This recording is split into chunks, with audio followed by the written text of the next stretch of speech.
All right, another episode of the Home Care Hindsight podcast. This week, very excited for my guest. He was on my big board of people that I would want on this podcast. I won't say exactly the position that you were in, Stephen, but you're very near the top. So, Stephen, thanks so much for being here. Thank you, David. It's great to be with you. Well, I can't imagine there's anybody who's not familiar with you. You're kind of inescapable in this industry. But for people who don't know you, might not be familiar with your work, how would you introduce yourself? Okay. Well, I am Stephen Tweed. I'm the CEO of Leading Home Care, a Tweed Jeffries company, and founder of the Home Care CEO Forum. And we work with owners and CEOs of home care companies in the top 10% of the industry who want to grow their business and to get ready for the future. And as you said, we've been doing this for a long time, and we've watched the industry grow and develop over 3 decades, and it's still exciting to be a part of it. So thank you for having me on your podcast. Yeah. Well, I started working with Ava, the company that makes me able to produce this podcast and buy podcast mics and things, in December of 2023. And one of the first event I went to, but maybe week 2 or week 3 on the job, I came to an event that you did in Orlando, which was one of your 2-day intensives that walks people through all the different parts of their business that they need to focus on. Obviously a big focus on metrics, on what gets measured, gets managed, what gets rewarded, gets repeated, but also things around retention and culture and all those kinds of things. So I read your book on the plane. I had 2 days in person with you, and it really set me up for a lot of success, I think, in understanding this industry and being able to have intelligent conversations with owners in this space. So thanks for all your investment that you didn't know you made in my life. Well, it was great to have you there, and we did have some conversation, and that was our executive strategy retreat where we brought together companies to really vision the future and help them develop some action plans to grow their business. And we appreciated you and Ava sponsoring that event, and I was glad to meet you there, and we've had several conversations since then. Yeah, absolutely. And you guys have a great group in the Home Care CEO Forum. We're proud to support that as a part of that network. And you guys have really great, thoughtful, forward-thinking owners that we've been fortunate to get to talk with, and some of whom are using Ava and have had a pretty good experience so far. So I get tired of small talk quickly, and all I want in life is to just ask, hey, what kind of person are you? And you can't do that in most places, but on a podcast, you're allowed to. And I think, that's the way it happens. So one thing that stands out to me is you have I think a lot of interesting trips, vacations, travels that you've taken. And so tell me about the last trip that you took. Well, we just got back from Japan. My wife and I flew to Tokyo, visited some family friends, toured the city, and then got on a ship and toured the southern parts of the main island and a little stop in Korea.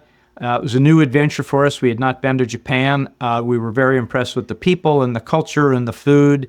And it was a great experience. And we're into adventure. My wife, Elizabeth Jeffries, is my business partner, and we've been married for 32 years. We merged our 2 businesses 26 years ago. We have 1 company, but 2 practices. So you know about me and the work that I do in home care. Elizabeth is a professional speaker and author, and now most of her work is coaching physician leaders in academic medicine. And so we have 2 different things we do, but we share some thoughts and insights. But one of our principles is, whenever possible, to mix work and play. Mm-hmm. And so travel is a part of that. And we've been blessed to travel, I think, to 53 countries now. We've been in all 50 states. So it's part of our lifestyle. And Elizabeth has always got 1 trip that's coming up and 1 trip that's in the planning phase. And so we're working on the 2 next trips. Very good. Best meal you had, Japan and Korea? Best meal? The best meal was at a little tiny restaurant in Nagasaki. We had been to see the Atom Bomb Museum, came back to our ship. There was a little neighborhood across the street, and we walked over there, and we went into a coffee shop, and the only person who spoke English was the young man at the cash register, and Elizabeth asked him if he had a recommendation for a restaurant close by. And he said, "Oh, the best restaurant close by," and he told us the name, and he got out his phone, and he showed us how to get there, and we walked a couple of blocks, and it was a little tiny restaurant with 4 tables on the inside and a bench on the outside for people to wait for a table. And so as we were waiting, my wife is very outgoing and extroverted. I'm basically an introvert, although people don't believe that because I make my business speaking. But she engaged in a conversation with a young Japanese woman and her daughter, who was about 9 or 10. And the woman spoke English pretty well. Her daughter was learning English, so they enjoyed the opportunity to practice their English. And so a table for 4 became available, and we said, "Join us and we'll all eat together." And so we had this delightful meal with this young Japanese woman, and she and her husband owned a little hotel on the harbor at Tokyo across from Yokohama. And just an amazing conversation. The food was very good. The service was interesting, but it was that interaction of real Japanese food with real natives of the country in meaningful conversation. And that was a great experience. And those are the kinds of things that we like to do wherever we travel. Well, that's really special. Well, Stephen, thanks for coming on the show. I've brought you on here because you're somebody who's has a long history in this industry. You've accomplished a lot. I think you're a very well-respected thought leader and figure in this industry, but we're not here to talk about any of that today. Instead, I bring people on this show to ask them what's a big mistake that they've made in their career and what are the things that they've learned from it. So, Stephen, what's your big mistake? Well, probably the big mistake, David, and at the time, it didn't seem like a big mistake, but as I look back, if I have a regret, that may be it. Early in my career, a professional speaking colleague asked me the question. He said, "Do you want to grow a company or do you want to build a practice?" I said, "What do you mean by that?" He said, "Well, in the speaking business or consulting or coaching, there's 2 ways you can do it. You can be a speaker, author, coach, and be the solo practice, and you can have a team of people around to support you, or you can grow a company that provides that service and other people deliver the expertise." And I made the conscious choice back then, this is 30 years ago, that I wanted to be in a practice. And then later I ventured in and I actually grew a company with a partner, and then we sold that and I went back to being in a solo practice. I grew another company for a while and got tired of doing that, and I got to an age where it was time to begin to think about doing my life differently, and so I downsized that. And so I think, looking back, perhaps the one big regret was if early on I had said I ought to grow a company and build a team of people and an infrastructure to really serve this industry, it would have given us the resources to do more, to touch more people. And I've also learned from my friends who are owners of significant companies that not only does it give you the opportunity to do more for your customers in your industry and your marketplace, but it gives you the resources to do more for your community. Whether it's being involved in charitable activities and making donations, or whether it's political activity or whatever it is having a significant company gives you a resource, and it helps you make connections that are very different than if you're running a solo practice. So you can call it a mistake or a regret, but as I look back, I have a couple of friends and colleagues who have built really significant companies, and has enabled them to do some things that we haven't been able to do, both for our industry and for our community. I like that word regret. There's a Dan Pink book called The Power of Regret.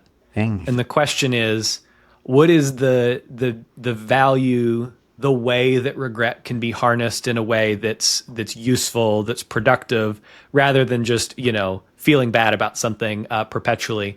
And there's this concept of future regret, which is if I, as I think about where this could go, as I think about the future, what things could look like, if I have not done this or that, here's the ways in which I'll experience that regret.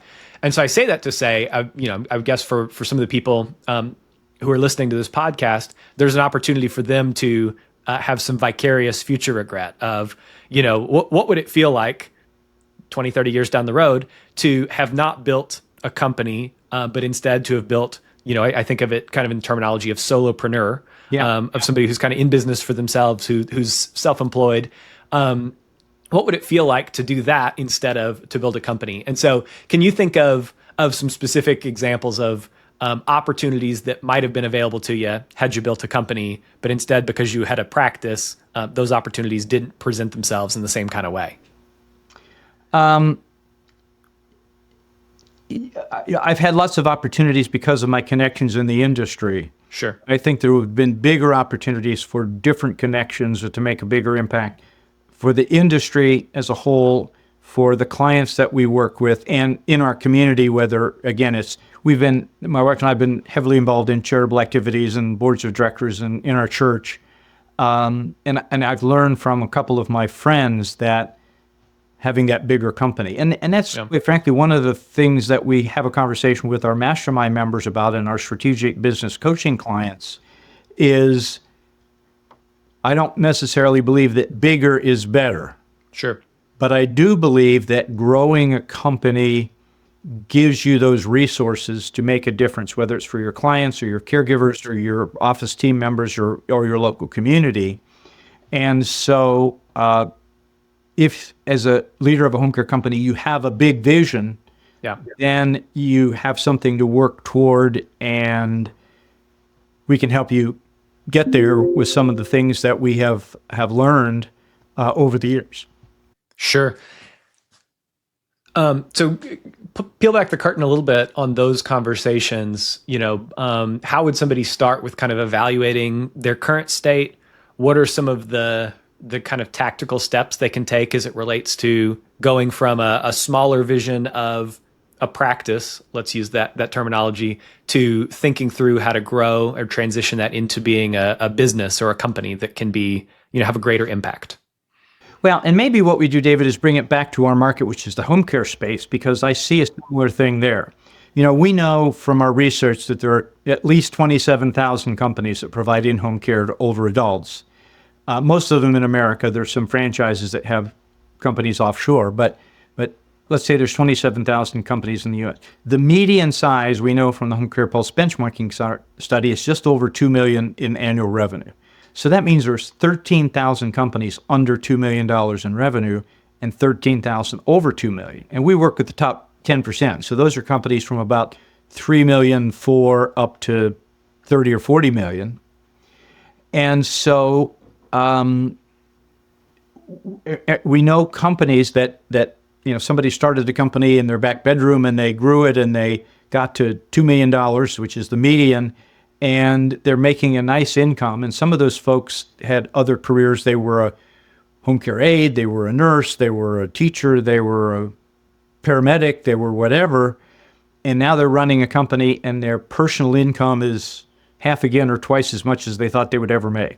Sure. So they're very happy with their situation. But running a $2 million company is very stressful because you're in the business every day. And so by growing a bigger company where you have a team of people and you focus on growing the team and you become the leader and you're working on the business instead of working in the business, it's a very different mindset, and it enables you to build those resources and have a bigger impact. And back to my personal situation, as a solo practitioner or a solopreneur, as you said, I spent 40 years working in the business. Sure. And my friends and colleagues that have multi-million-dollar, my best friend has a $150 million company. Well, he sold it to his son-in-law that had $150 million in the dental industry. He had the resources to make an impact in a lot of different ways. And we were laughing about regrets, and we were talking about travel, and it made me think, in 1998, a friend of my wife's passed away, and she went to her husband, passed away, and she went to the visitation, and she came home that evening, and she said, well, I was talking to my friend Grace, and her husband Joe had passed away, and she said, well, I have no regrets. We did this and this. If we had 7 kids and traveled the world and had a very successful business, Elizabeth said to me, well, if something happened to me tomorrow, would you have any regrets?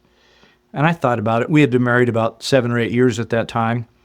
And I said, can't think of anything. What about you? She said, yes. She said, if something happened to you, I would regret that you and I never went to Italy together.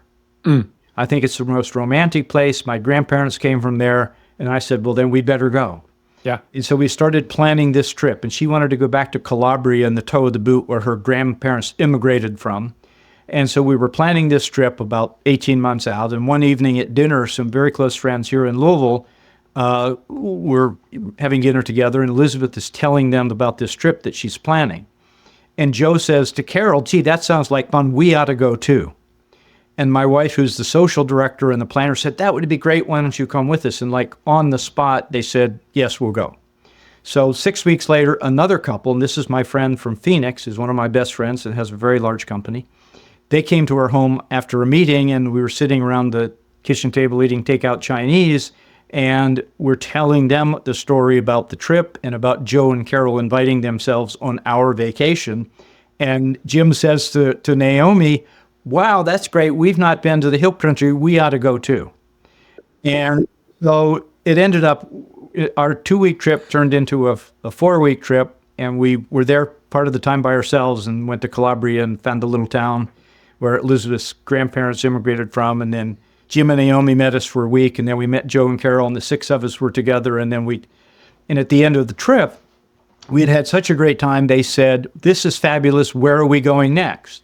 And we said, well, we don't know about you, but we're going to England and Scotland. Scotland is my heritage. When are we going? 2001.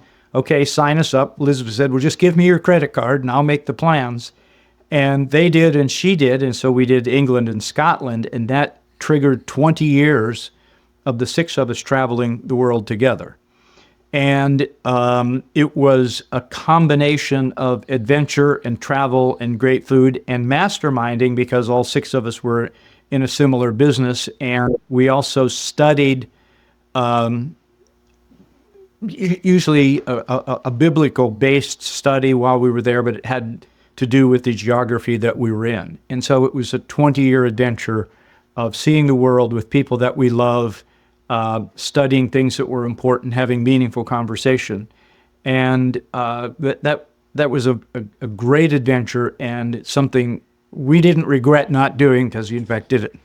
Sure. That's really good. And so to bring it back to growing a company versus being a solopreneur, working in the business versus working on the business, somebody might be listening to this and saying, it would be nice if I could go to Italy for 2 weeks, but I just can't imagine that eventuality because I'm so essential to the health of my business.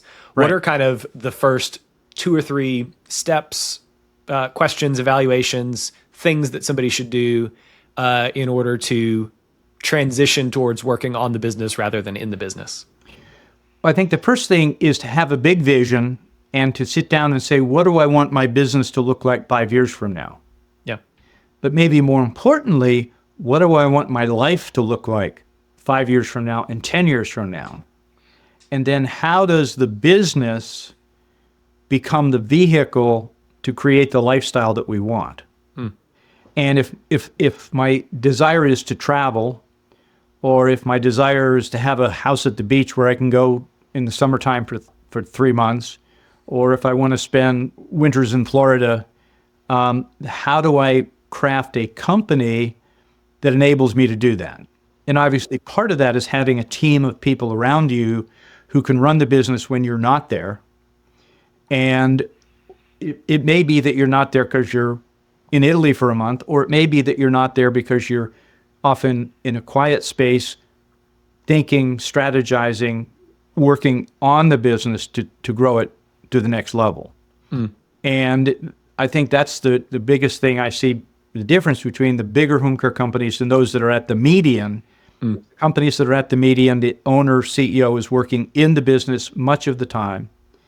And as you know from your experience, David, it's very stressful when you're in it all the time. Yeah. I think that's great. Well, and this is good for me to take away too. As you know, I have an infant daughter, and so causes you to think through a lot of like, okay, what is my life going to look like a year or two or three from now, so that I'm able to be in work that I love and be in a company that I'm doing meaningful work, but also have the balance and have work enable the kind of life that you live. So I'll sketch out some notes and send them your way for some revisions and some reviews. Well, thanks for sharing about big mistake and regrets. I think those things are really powerful to think about and evaluate. I next want to transition into talking about something that you think is totally underrated in the home care industry. People don't think about it or talk about it enough, and you think it's way more important than people generally see it to be. Well, that's a great question. When I thought about underrated, I realized that there's a topic that's talked about a lot, but I see a lot of owners and CEOs who want to delegate it rather than dig in and deal with it, and that is caregiver retention. Everybody talks about caregiver recruiting, and they talk about how much money they're spending, and then they talk about the turnover. And of course, from the Home Care Pulse benchmarking study, we know that turnover last year was 79.2%. What most people don't think about, what we also learned from Home Care Pulse, is that about 57% of that turnover happens in the first 90 days. And so what are we doing to retain caregivers? And how do we get owners and CEOs and upper level leaders in that home care company to get down into the details of focusing on retention? And of course, it starts with recruiting. If you can imagine the recruiting funnel. So we have a funnel, and in the top of the funnel, we're putting high quality applicants. And then we have a series of filters that we filter out people that aren't a good fit. And out of the bottom of the funnel comes a steady stream of high quality applicants. So the first step is to put high quality applicants in the top, and then to have a good filter system so that you filter out the people that don't fit. And what most companies do is they hire anybody who can breathe because they are so desperate for caregiving. And as we have studied 90-day retention, we've identified what I call the three big barriers, or the three big causes of 90-day turnover. The first one is bad hires. And so owners need to get involved, and what they tend to do is delegate to their recruiter, and they see people and they like them, so they hire them, but they weren't a good fit, and then they turn over in the first 90 days. And so it's a steady churn of new applicants who come and go, and a relatively few make it through 90 days, and then they're more likely to make it through a year, and then they're more likely to make it through 3 years. And every company that we've talked with has people that have been there for 5 years. Sure. But they also have a lot of people that turn over. And so one of the things we're seeing happening is a number of our mastermind members, it's only a few, but we're seeing momentum in this direction, but a number of members have made a conscious decision that said, we're going to shift our culture from a client-first culture to a caregiver-first culture. We're going to put our caregivers first. And you say that to most business people, and they say, no, the customer is always first. The customer is always right. And we're saying, in this case, no, because if we can get high-quality caregivers and keep them, we can get clients. And so if we really want to grow a business, then we need to focus on the whole process of recruiting, selection, onboarding, training, retention, and it starts with high-quality applicants. Then the second piece is what we call the paycheck match. People say, well, it's all about money, and what we found is that people don't leave home care and go to another company for 25 cents an hour. People leave a home care company because they don't like their boss, they don't like the scheduler, they weren't treated properly. But more frequently, they leave because they need a certain amount of money to pay their bills. And they come in and they get a schedule, but then they get forgotten about by the schedulers, and they lose a client or lose a couple of shifts, and pretty soon their paycheck doesn't match what they need. And a lot of companies ask caregivers, how many hours do you want to work? And they say, I want to work 30 hours a week. And then they find that they're only working 25, and they go out and say, how can we get you to work more hours? But we have a different conversation that says, Sally, you said you need to have $500 in your paycheck this week, but you've only worked enough hours to have $400. If you want to have that extra $100 in your paycheck, you're going to need 5 more hours. And to do that, we have a shift available. Would you be willing to work that shift? And so it shapes the conversation very differently. And then the third big problem is engagement. We hire that new caregiver, we do some orientation, we turn them out on their first shift, and the only time we talk to them is when we want to change their schedule or get another shift. And so they're out there all alone with people that they don't know, and there's nobody to talk to, and they don't feel supported and encouraged. And so that lack of engagement. And so as a solution, we've created what we call the Caregiver Care Plan, which is a step-by-step action plan for the company to take during that first 90 days. And then after the first 90 days, it continues, but with less frequency. And so for owners to get involved and get engaged and make sure that that process is working and happening, and make sure that their caregivers are getting off their desk chair and going out and building relationships and developing employer referral programs, because most recruiters right now are focusing on Indeed.com, because clearly that's the number one online recruiting source. But we also know that the caregivers coming from Indeed have the highest turnover of any other recruiting source. So that's a long answer to a short question, but it goes back to what's most underrated is owners and CEOs getting actively personally engaged in retaining caregivers. I'm noting here some tension between work on your business, not in your business, but also some very strategic plugging back in at the owner level into some of the most important processes within the business in the first place. So, but if I had to put words in your mouth here, it sounds like if somebody has gotten to a place where they're successfully working on their business, they're not responsible for all the day-to-day operations. They have much more bandwidth to strategically inject themselves back into the critical areas of importance within the business. Well, you're right. And I think that part of working on the business is the quote that you said earlier, what gets measured gets managed, what gets rewarded gets repeated. And so if retention is an issue, then we need to step back and look at the root cause and find solutions and work with our team and develop a process that's better than the old process. And that's step by step. How are we going to, in this case, retention, what are we going to do to retain people? And what do our team members need to do? What's the behaviors that need to be demonstrated, the consistent activity to get that retention that's measurable? And so I think working on the business means regularly looking at those metrics. And if the metrics are not in alignment with where you want to be, asking the questions, holding people accountable, getting them to re-engage and refine the process and do it more effectively. And so that's I see my experience, that's big picture leadership. That's not meddling and getting in the weeds. That's coming in because this is one of the major issues in home care today.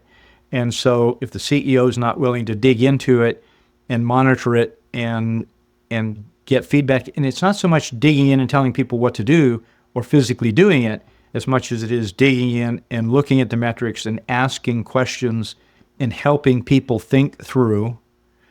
And sometimes you find out that the people that you have on your team that you think are capable of managing their area of responsibility may not be able to do that. The company may have outgrown them, and they don't have the knowledge or the skills or the willingness to grow into that new role. And so sometimes you have to make a change.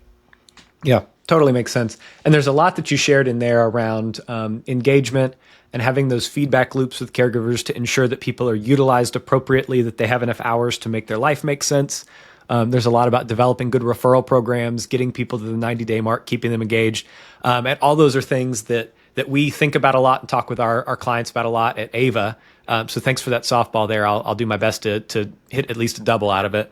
But one of the things that I always say in these kinds of settings is we're not the experts at these home care best practices. There's people who've been doing it a lot longer than us, but we're really good at taking those best practices and building those into automated processes that just happen in the business. And so part of why I think this partnership has been a good one so far is you guys have more best practices than we'll ever forgotten, more best practices than we'll ever know. And we're able to kind of stand on the shoulders of giants there and do what we can to automate those for the folks that we work with together. So thanks for giving me an opportunity to have a quick Ava commercial there. Always like doing those. So we talked about a big mistake that you made. And what I want to ask about is a little mistake that you see home care owners making all the time, that if they quit, it'd make their lives or their businesses like 10 times better. Yep. This is it seems like a little tiny mistake, but it has huge consequences. And that is particularly smaller companies that have a limited office team, they have a few people, they have a recruiter, they have a scheduler, maybe have a salesperson, and then they go out and hire an administrative assistant type person, lovely person, maybe very competent administratively, and they say, oh, by the way, your job is to answer the telephone. Without really thinking through, does this person have the knowledge and experience to take a call from a caregiver applicant? Does this person have the knowledge and experience to take a call from a potential client? What's their speaking voice like? Do they come across with confidence? Do they speak the English language well? Because that first 15 seconds when a caregiver or a client calls on the phone, they create an impression of your company. And that image will last a long time unless you do something to override it. And so if the person who picks up the phone does not have a clear voice, if they don't sound confident, if they don't speak the language well, and they don't have the process of converting callers to clients, then they leave a last impression. And we know that the overall conversion ratio, that is, when somebody calls, the purpose in the inquiry process is to schedule an in-home assessment. And the data is very clear that if you get into the home, sit on the sofa with the client and the oldest daughter and have a meaningful conversation, you can close that sale. But you got to get in there. And so the percentage of calls that result in in-home assessments is in the mid to high 30s for most companies across the industry. And then between 80 and 90% of those in-home assessments get converted. And so the overall conversion ratio is in the high 20s, low 30s. And so just think about that. If you're missing clients or missing caregivers because the person answering the phone is not well prepared, is not highly competent, does not have a good telephone voice, how much better would your business be if you were able to convert that at the point of the call? So it seems like a little thing, but it has big consequences, and I'm surprised at how many people overlook it and don't think it's important. It feels like, and I've been on the receiving end of these phone calls, it can feel like because there's enough phone calls that come through that are unqualified and there are people who are early in the decision-making process, it's not the right time for them to move forward. It can feel like the phone is a hindrance to the real work of the organization. And what I'm hearing you say is there's a big difference between how many agencies see the value of the phone call and how the people who are calling in, be it prospective caregiver or prospective client, see the value and the importance of that phone call. That's right. Exactly. Great. Well, we talked about a lot of mistakes, some that you've made, some that other people have made, but I like to end every episode on a high note. And so I want to hear about something that's happened lately in your business that you're really proud of.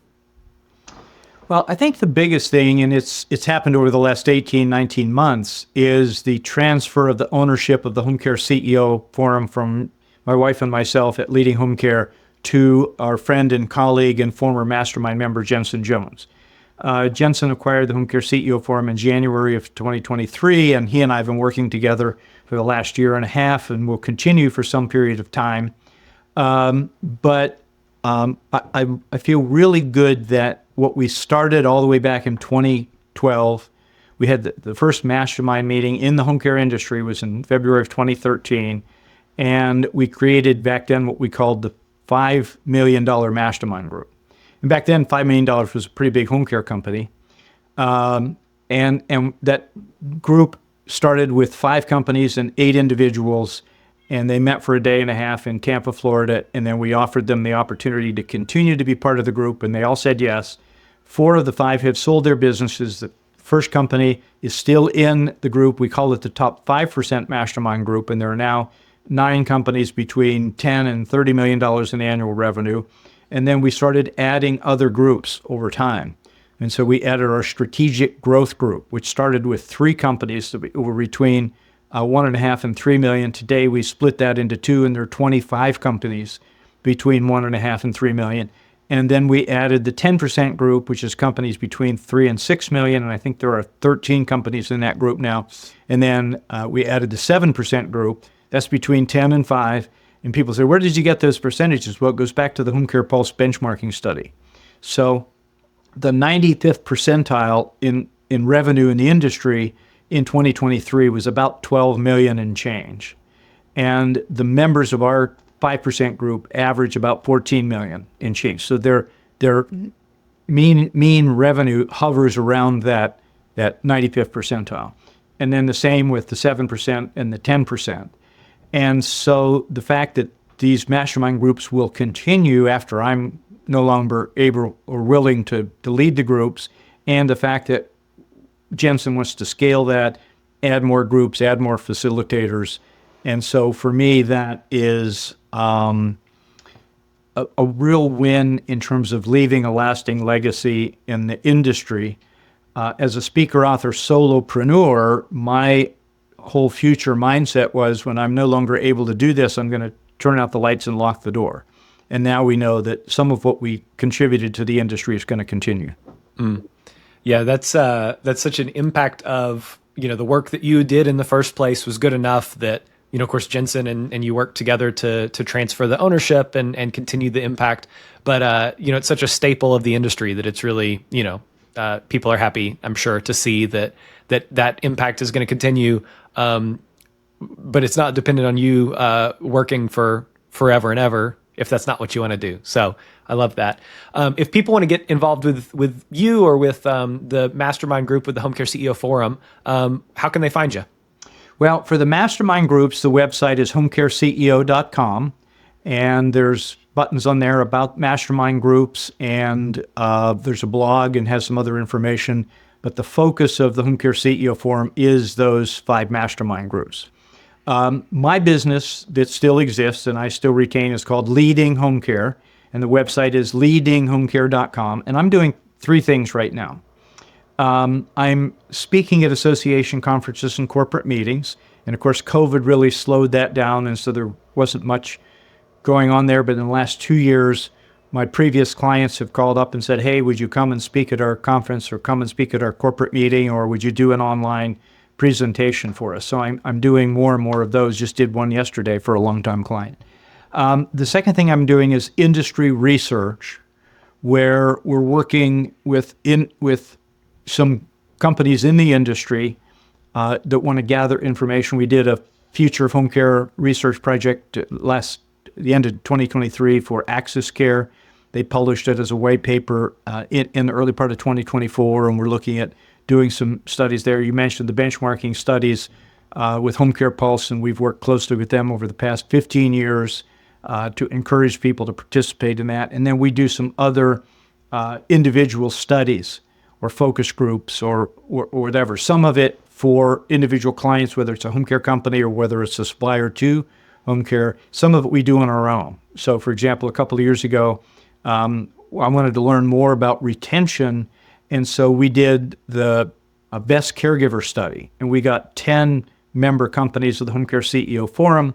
We had them identify their 20 best caregivers, and we asked them to fill out a little 8-question survey monkey, and we got some amazing information and data that we then published as a report We turned it into content for keynote speeches and seminars.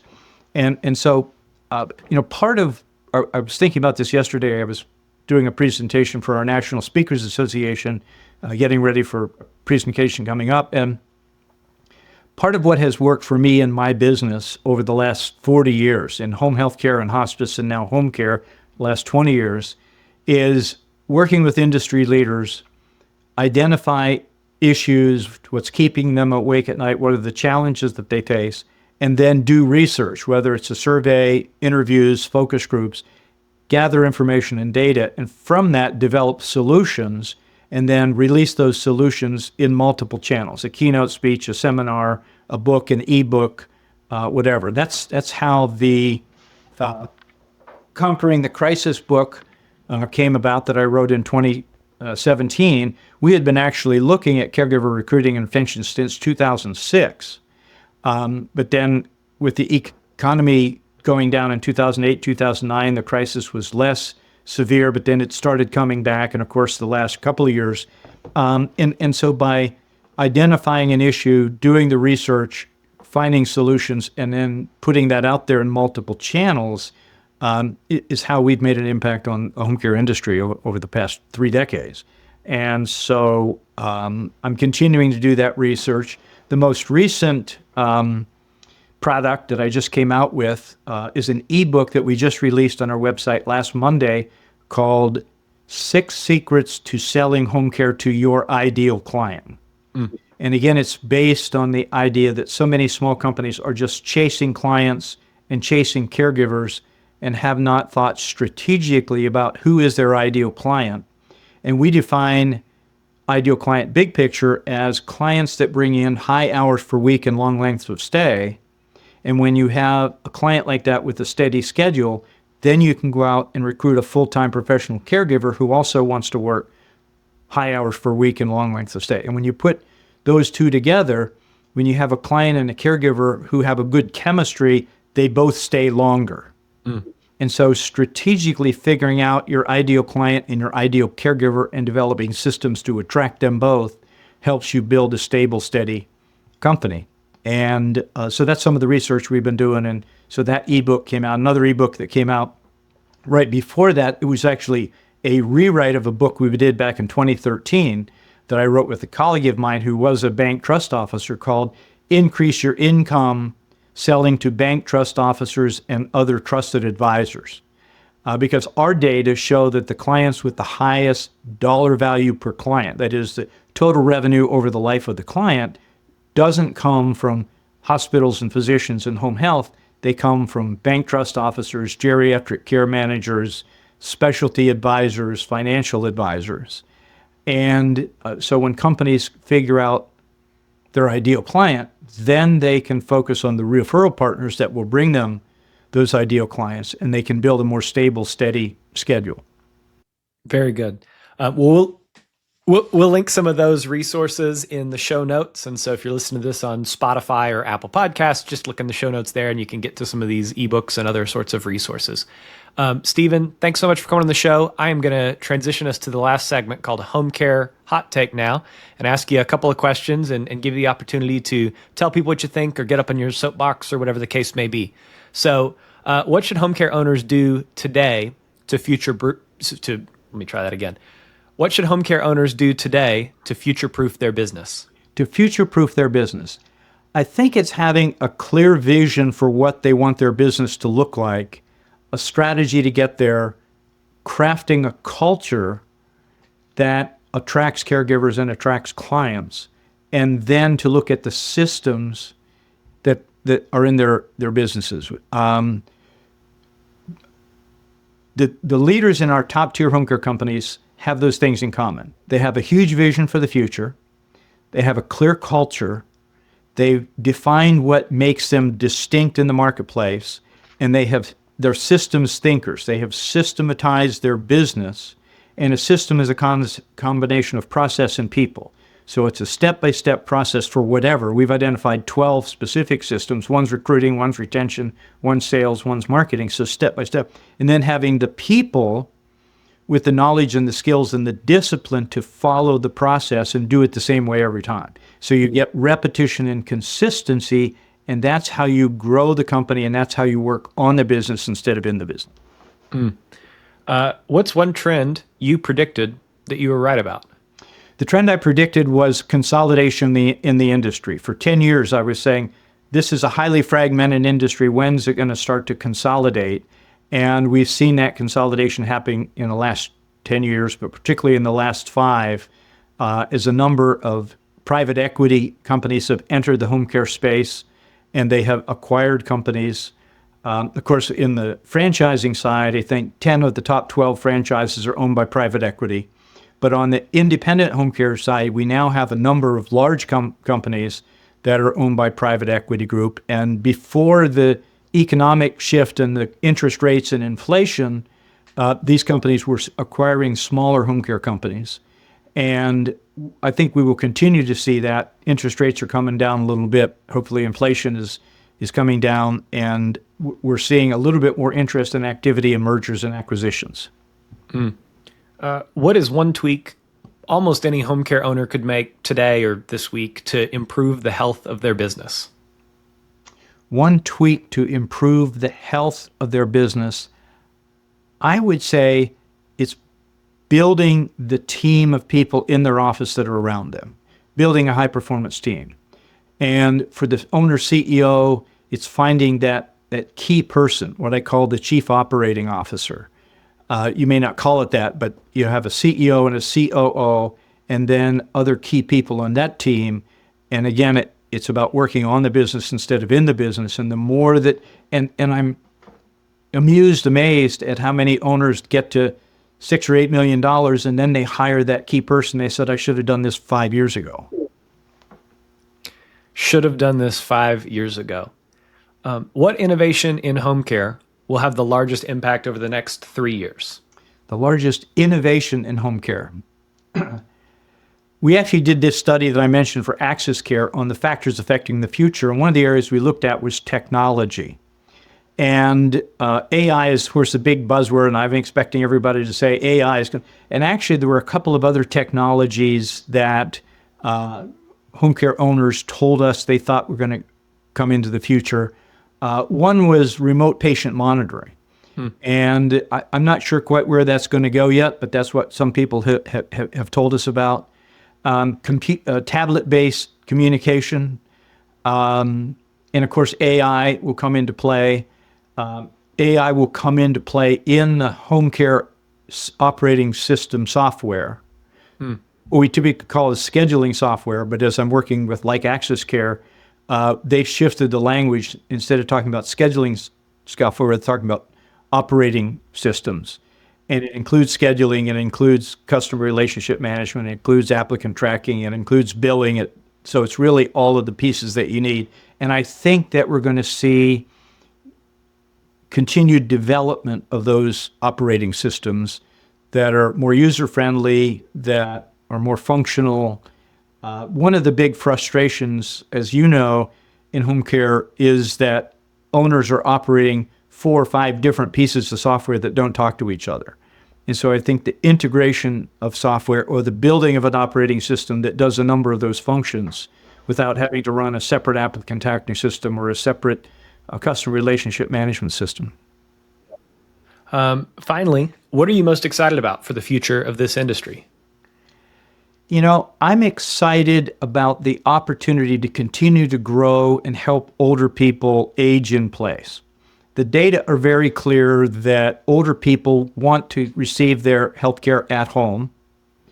And the COVID issue really brought that to the forefront because of all the problems that happened in nursing homes.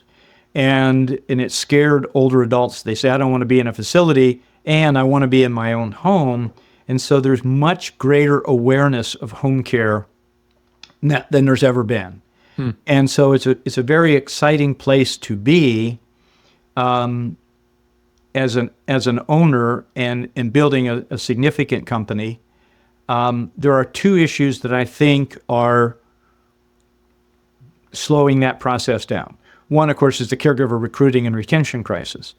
The other is inflation and the increasing cost of staff, of services, the cost to the company, which means they have to increase the price to the consumer. And we're, in some markets, getting to that point where consumers are looking at this and saying, I can no longer afford this. And there's really three buckets of consumers. There's the high net worth people who can afford it no matter what. There's the low net worth, low income people who get their healthcare through Medicaid. And there's the donut hole in the middle. And since Medicare does not cover in-home personal care, that means that this group in the middle have to pay for it out of pocket, or their long-term care insurance, or their VA benefits. And as the price keeps going up, the hours of service they can afford, or the amount of time that they can afford to pay for service, goes down. And so that's a concern that many of our larger companies have talked about in our mastermind groups, about what will be the impact of the increasing cost to the consumer of home care and our ability to continue to grow the business. Exciting times, not without its challenges, but there's companies who are growing really great businesses, and I know you guys work with many of those that are moving ahead, building a great company in spite of all the challenges that exist. Stephen, thank you so much for being on the podcast. Really appreciate your time. Well, David, thank you, and thank Ava for sponsoring this podcast and for all the things that you are doing to help those companies connect with their caregivers and keep them working. Appreciate it. Thank you. Awesome. Great. All done. All right. Very good. Great interview. Great planning. I'll look Thanks.